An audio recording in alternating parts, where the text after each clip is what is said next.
యేసుక్రీస్తు ప్రభుల వారిని ఆరాధించకూడదు లేక ఆయన పూజించకూడదు అని మనం బోధిస్తున్నాము అని అంటే ఆయన దేవుడు కాదు అని మనము పరోక్షంగా చెప్తున్నట్టే దాని అర్థం.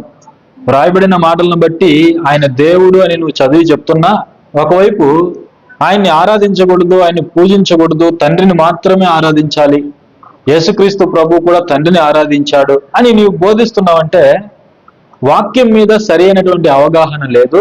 అలాగే మనల్ని మనం మోసం చేసుకుంటూ ఇతరుల్ని తప్పుదారి పట్టిస్తున్నాము అనే సత్యాన్ని మనం తెలుసుకోవాలి.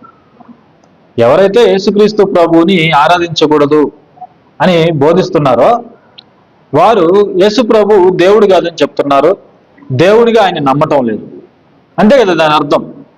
ఇప్పుడు యేసుక్రీస్తు ప్రభు దేవుడు అయినప్పుడు ఆయన పూజార్హుడు, ఆయన స్తోత్రార్హుడు, ఆయన ఆరాధనకు యోగ్యుడు అని మనం గుర్తించాలి.